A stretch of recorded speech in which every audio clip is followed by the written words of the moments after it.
Good morning বন্ধুরা, আশা করছি সবাই ভালো আছেন।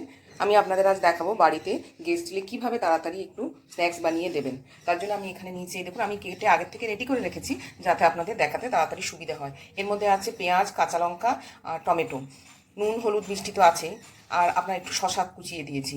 যদি পেঁয়াজের অংশটা একটু বেশিই থাকবে, 1/3 থাকবে। আর যদি আপনাদের মনে হয় যে এর সঙ্গে আরও কিছু ধনেপাতা বা অন্য কিছু মেশাবেন সবজি, সেটাও মেশাতে পারেন। আমার কাছে যা ছিল আমি তাই দিয়ে বানাচ্ছি। আর একটু কালো জিরে দিয়েছি দেখুন, আর একটু গোটা জিরে দিয়েছি, সেগুলো খুবই অল্প দেবেন, কেননা মুখে 2-1টা যেন লাগে। আর এখানে ডিমটা আমি সেদ্ধ করে কেটে রেখেছি গোল গোল করে, আর দুটো আলু সেদ্ধ আছে, এটাও পরে দেখাবো কখন আমি দিচ্ছি। কিছুটা চালের গুঁড়ো নিয়েছি, এটা বেসন নিয়েছি। আসুন এটা কীভাবে তৈরি করবো আমি সেটা দেখাচ্ছি। এর মধ্যে কোনো খাবার সোডা বা বেকিং সোডা কিছু দেবেন না, বা বেকিং পাউডার বা কোনো কিছু দেওয়ার কোনো দরকার নেই। আমি যেটা মিশ্রণটা রেখেছিলাম আপনাদের বললাম, এর মধ্যে যে দেখুন কালো জিরে ওটা সবই দেখা যাচ্ছে। এটাকে আগে ভালো করে মেখে নিতে হবে, ভালো করে মিশিয়ে নিতে হবে সমস্ত জিনিসগুলো। এর মধ্যে নুন হলুদ অল্প একটু চিনি আমি দিয়ে দিয়েছি। হলুদটাও তো অল্পই দেবেন, আর নুন চিনিটা তো আপনাদের স্বাদ অনুযায়ী। চিনিও এর মধ্যে খুবই কম লাগে, হলুদ আর চিনিটা খুবই কম দেবেন, নুনটা নিজেদের স্বাদ অনুযায়ী দেবেন। এই যে ভালো করে মেশানো হয়ে গেল, এই দেখুন আগে ভালো করে মিশিয়ে নেবেন। এরপর আমি ওই যে আলু সেদ্ধ করে রেখেছিলাম, একটু আলু সেদ্ধ মিশিয়ে দেবো। তাও বলছি আপনাদের বাড়িতে যদি আলু সেদ্ধ না থাকে এটাও আপনি স্কিপ করতে পারেন, কোনো অসুবিধা নেই। যেটা বাড়িতে থাকবে আমি চাই সেগুলো দিয়ে তাড়াতাড়ি কীভাবে আপনারা রান্না করবেন সেগুলো আপনাদের সঙ্গে আমি শেয়ার করি। সব কিছু সবসময় তো হাতের কাছে থাকে না, কিন্তু বাড়িতে যেগুলো থাকে সেগুলো দিয়েই তাড়াতাড়ি কীভাবে কী করা যায়। এই দেখুন মাখাটা আমার পুরো রেডি হয়ে গেল। এরপর আমি যে চালের গুঁড়োটা রেখেছিলাম সেই চালের গুঁড়োটা দিয়ে দিলাম। চালের গুঁড়ো যদি আপনাদের না থাকে সেক্ষেত্রে তখন আপনারা একটু খাবার সোডা দেবেন। এর মধ্যে কোনো জল ইউজ করা হবে না। ওই যে পেঁয়াজটার মধ্যে আপনি কেটে রেখেছিলেন তার মধ্যে যে নুন দিচ্ছেন মাখাচ্ছেন, তখনই কিছুটা জল বেরিয়ে যাবে। তারপর আপনি বেসনটা অল্প অল্প করে মেশাবেন, একবারে পুরোটা দেবেন না। একবারে পুরোটা দিলে যদি খুব বেশি শক্ত হয়ে যায় তখন সেক্ষেত্রে আপনার আবার জল দিতে হবে, সব কিছু মেজারমেন্ট তখন আবার আলাদাভাবে চেঞ্জ হয়ে যাবে। সেই জন্য যাই করবেন একবারে করবেন, অসুবিধার কিছু নেই, আপনাদের তখন ওটা সময় সাপেক্ষ হয়ে যাবে। কিন্তু অল্প অল্প করে দিলে আপনার মেজারমেন্টটা ঠিক থাকবে। হ্যাঁ, এবার আমি এগুলো কী করে বানাবো আপনাদের দেখিয়ে দিচ্ছি।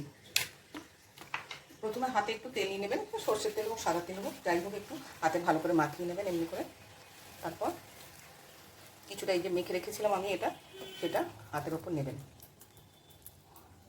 এই যে কেটে রেখেছিলাম ডিমটা, একটা ডিম এর মধ্যে বসিয়ে দেবো। আবার অল্প একটু এই মাখাটা নিয়ে ওপর থেকে এটাকে ঢাকা দিয়ে দেবো। তারপরে শেপটা আপনার এরকম গোল করে করে নেবেন। এরকম করে সবগুলো আগে আমি বানিয়ে রেখে নেব। আপনি যদি মনে করেন যে এটা লেয়ারটা আর একটু পাতলা করবেন সেটাও করতে পারেন, এটা আপনাদের চয়েস অনুযায়ী করবেন। দেখুন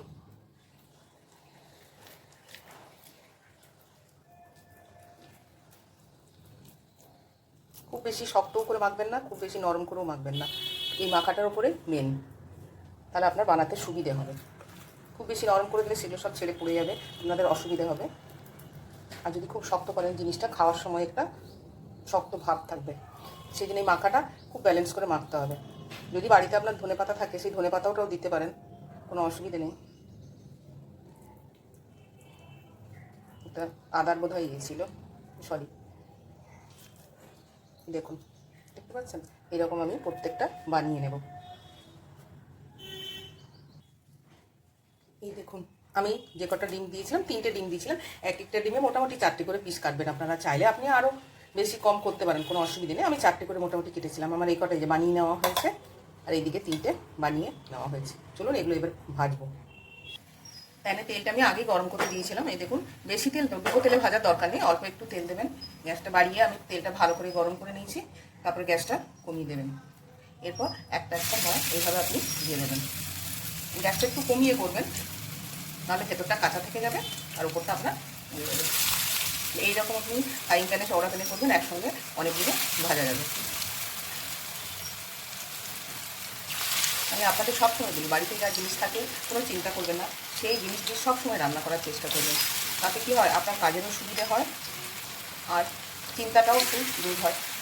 কী করবো এই ভাবনাটা। আমি এই কটা দিলাম, এই জায়গাটা দেওয়া যাবে না, ফাঁকা থাকে একটু। কিছুক্ষণ পর আবার এগুলো উল্টে দেবো। হ্যাঁ, একদিকটা ভাজা হয়ে গেছে, এরপর আমি এগুলোকে উল্টে দেবো। সবসময় চেষ্টা করবেন মাঝখানেরটা আগে উল্টাতে, ওখানে হিটটা একটু বেশি পায় তো, ওটা পুড়ে যাওয়ার চান্স থাকে। আর দুটো জিনিস নেবেন, তাহলে ভাঙবার ভয় থাকবে না। তারপরে একটু এরকম চেপে চেপে দেবেন। আর গ্যাসটা কমিয়ে করলে পোড়ার চান্সটা কমই থাকে।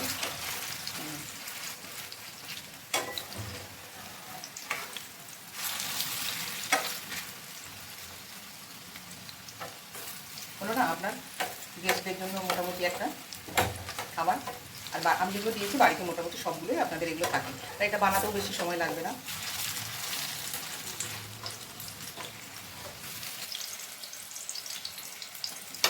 এটা এই দিকটাও আবার ভাজা হবে।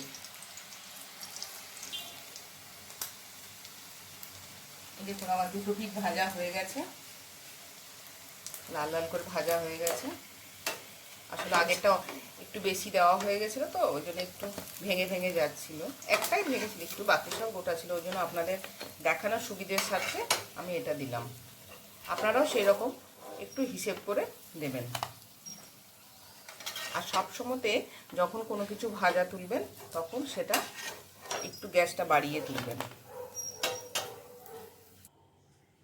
এই দেখুন আমার রেডি হলো না তাড়াতাড়ি বাড়িতে। তাহলে বললাম গেস্ট এলে বা আপনারাও যদি মন চায় একটু সস আর একটু স্যালাড দিয়েছি, আপনারা এবারে যেরকম খুশি গার্নিশিং করে খেতে পারেন। গরম আছে তাও আপনাদের আমি একটা ভেঙে দেখিয়ে দিচ্ছি। এই দেখুন,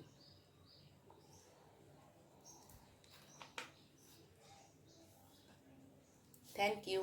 ভালো থাকবেন, সুস্থ থাকবেন, আর বাড়িতে এরকম ভালো ভালো রান্না করে খাবেন। আমাকে কমেন্ট করবেন, শেয়ার করবেন, আপনাদের কোনো মতামত থাকলে সেটাও আমাকে জানাবেন।